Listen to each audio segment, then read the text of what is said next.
Q Ninja. Okay, that's my name. Don't wear it out.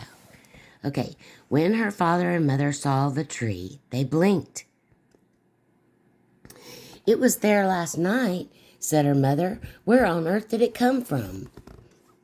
Maybe the magician sent it, said Meg. Maybe it's a present to the village. But her parents weren't listening. Why should a tree bear cookies?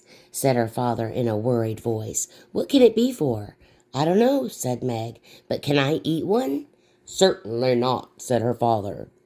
They may be poisonous. I'll go call the mayor.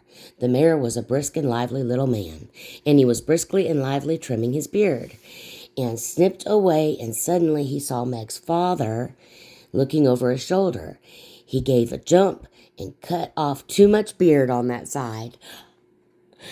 Now, see what you've made me do, he said crossly.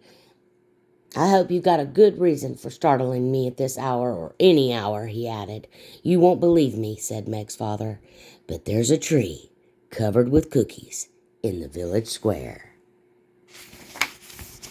Dun, dun, dun, dun. Who left it there? Cried the mayor. I don't know, said Meg's father, but you'd better have a look at it. The mayor put on his gown and his golden chain and hurried out. By the time he got to the square, quite a lot of people had gathered. Some of them pointed and some of them laughed. Many looked worried and whispered together. I'm angry. Morgan the miller had come from his mill, dusting flour off his thick arms. It's a joke, he shouted, roaring with amusement. 'Tis natural, groaned Basil and Butcher. Ghostly, that's what it is. A warning of trouble to come, said old Miss Gape, the grocer, shaking her head. Oh, she mean. She mean. When I say she's mean, I mean she mean. You maybe that one or this one or that one, and you chop your. Okay, let's don't add to the book. Okay. Children had squeezed between the groups. They stood beside Meg, peering and giggling, looking with delight at the silver tree with its golden leaves. Meg's friend Janet said, What happened?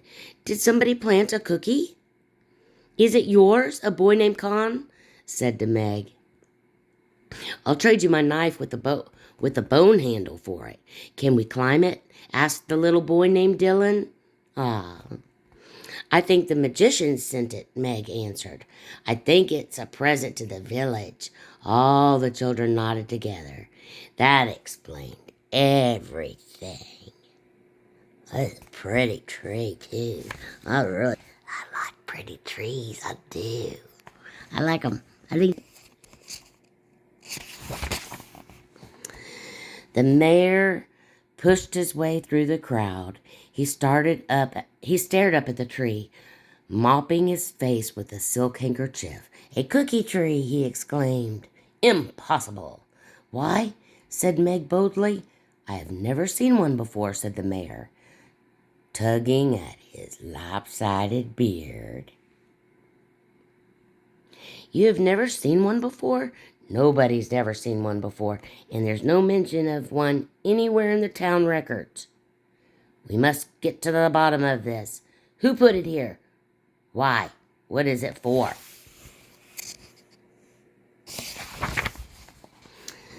Nobody answered. Then the small boy Dylan piped.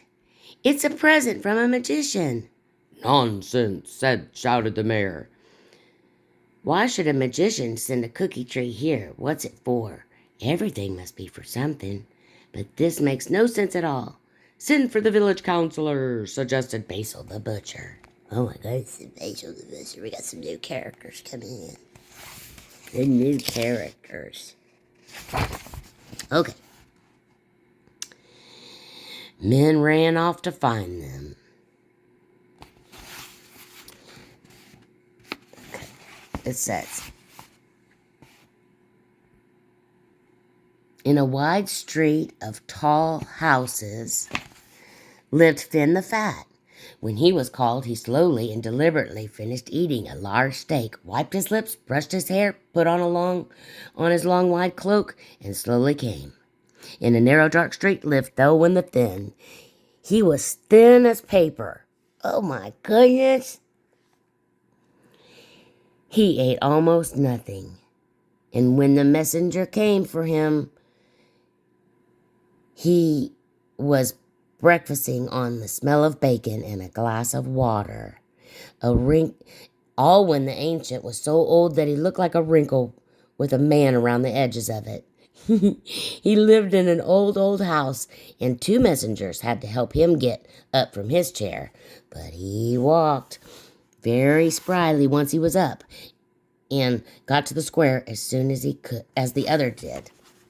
He got to the square as soon as the others did. The 3 counselors examined the tree from one side and then from the other. They stroked their chins thoughtfully. The mayor rapped his staff on the cobblestones. That is staff right there was this one. That's the one where people take a stick and they go like this. Don't do that. Don't do this. Don't do that. Okay, got part 1, 2, 3.